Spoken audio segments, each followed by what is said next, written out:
In what ways does your media product use, develop or challenge forms and conventions of real media products? I was aiming to make a magazine that brought something new to the particular area of media, and with this in mind I constructed my magazine to largely develop and challenge conventions. Opening with the front cover of Il magazine, I developed conventions of a typical main image by including an image of an artist that was the expected mid-close-up, but from a profile rather than head-on angle, leaving half of the artist's face hidden.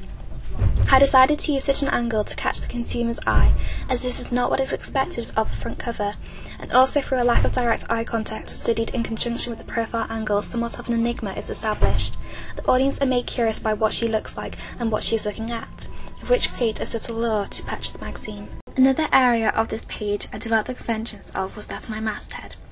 I used an unconventionally monosyllabic name, Il, for my magazine, and a sans serif that seemed to be typical of a magazine targeting the younger 16 to 26-year-old audience, though in a font and use of capitalization so that it consisted of 3 thin lines.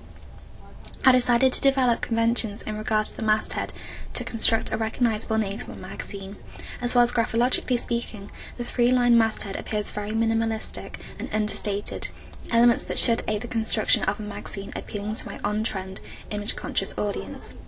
As mentioned within my planning, I also decided upon this particular masthead as it is a slightly sarcastic adaptation of the archaic slang sick, previously used by those within the target market. Older audiences may not detect this reference, and consequently a strong target age group is enforced. I also used a purple to colour the masthead rather than conventional black or white, as discovered within my textual analysis, to further define this magazine as a unique publication within the market, and also due to the colours of the image it conventionally anchors. Though over the course of this page alone I have often developed convention, there is a considerable amount of complement to the fundamental conventions of a magazine, to ensure that the consumer is aware that this media text is a magazine, and to ensure they know how to use it.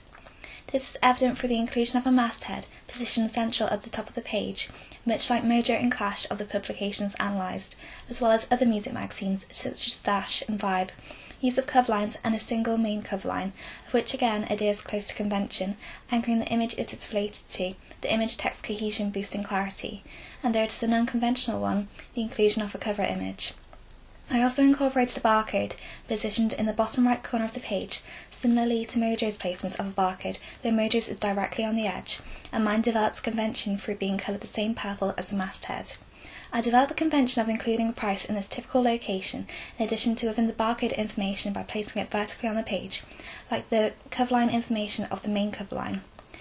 This unconventional placement invokes the reader's eyes to engage more in the text, as they have to adjust their perspective, and this alteration has been included on the double-page contents page and double-page spread also, in the standard information and the main image caption. The contents page continues the developing of convention in relation to images as established within the main cover image, though with the contents page the development is most obvious within the unconventional cross shape each image, aside from the background image, is cropped into. I decided to cut my images in such a way as I felt it created a strong sense of geometric layout, and the repetitive use of the same shape and size created somewhat of a pattern, conveying the secondary genre of this magazine, fashion. I also used this template as it was something I'd never seen used before within a magazine, and so it would firmly separate this magazine from competitors, and if such a cropping of image were used in later issues of the publication, the reader would be well aware that they are reading an issue of Il magazine. I also felt the introducing of such an edgy frame would appeal to the targeted audience of confident and fresh young adults. That being said, conventions are still obeyed somewhat with images. For one, I've included images, and also, as found within my textual analysis, an appropriate amount of images for a contents page. The content of the images is conventional of the indie rap hybrid genre of my magazine also. For the mise-en-scene of an acoustic guitar, we would see an industrial locations placed in parallel, and the glamorous glitter makeup of the blonde female artist. The extensive use of grayscale effects on my images too is conventional, particularly of the indie subset of my genre, and also adds to the representation of my magazine having a strong value for appearance. Similarly to my front cover, core conventions were always followed, such as the inclusion of contents as a heading, as seen with both Mojo and Clash's own contents pages, aiding navigation by making it clear which page the reader is on. The inclusion of page information and headlines too comply to convention, as mentioned earlier, defining that this form of media is a magazine, and so the sense of familiarity provides the reader with the confidence to easily use the publication, with a rough idea of what to expect beforehand. With the conventional use of subheads, dividers and routine font and font colour adjustments, where each section begins and ends is made even clearer, and so, the page is made easier to navigate, meaning the reader can easily locate where a particular article is. Another convention followed to an extent on my contents page is that of the continuation of masthead exposure. The magazine masthead IL is incorporated into the standard information, il.co.uk, the page information, King Cruel talks to Il, and in a kicker in two corners farthest from one another, rather than just in one place.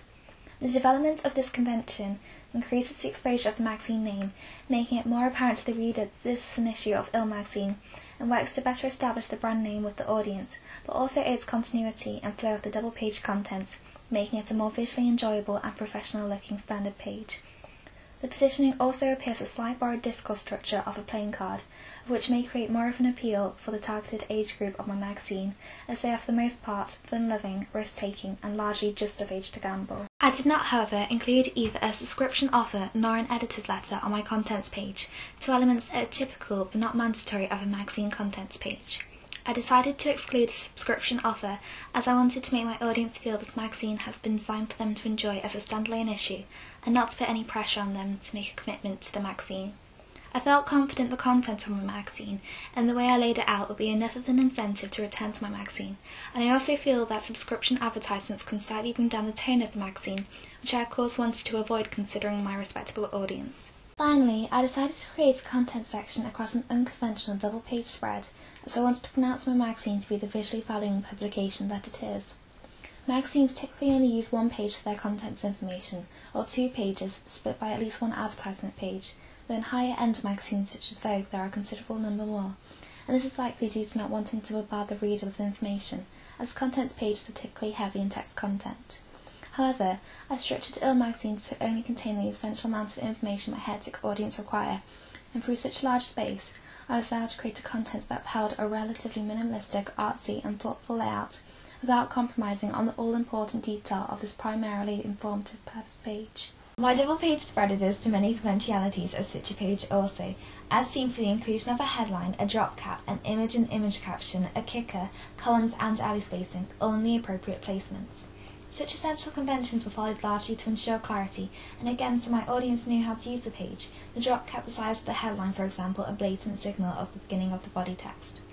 All magazines, regardless of how typical or extreme they are, need to have some conventions present, for such a media product is often read on and off between the consumer's busy life. They don't have time to decipher a page, and so an entirely unconventional magazine becomes useless. Keeping with the layout initiated on my front cover, I also used a small amount of vertically placed text on my double-page spread, that being the image caption and standard information of the footer. This development of convention encourages the reader to be more attentive to the magazine, while still being insignificant enough so that it doesn't hinder the entertainment provided, complying with the uses and gratification theory. I also used a stand first lead collaboration within this article, a combination I've noticed is becoming more conventional with modern day magazines. However, I developed this grouped element by structuring it before the headline, then in its typical placement following the headline, as seen in magazines such as Q. I structured it this way seeing as my headline is simply the artist's name. It acts as a short introduction for those in my readership who were not aware of the artist beforehand. Finally, another modern convention I complied to was that of technological connectivity, as noted on both my double-page spread and contents page in the standard information, the article's caption instructing the reader to visit il.co.uk to view the exclusive backstage interview, as well as an incentive of an exclusive download in the page information following the headline Acoustic Air on my contents page. The inclusion of such text informs the audience that my magazine can be enjoyed cross-platform and is presented in such a way that they are given incentive to visit IL's website following the reading of this magazine, which will provide my audience with more gratification, but also give them more of an incentive to continue purchasing the magazine. Readers of Il who discover the magazine's website through little references throughout the issue are also likely to share this information with friends, as they feel some sense of ownership from having discovered the address themselves, and so will encourage more people to visit the magazine's website, which may ultimately boost circulation of my magazine.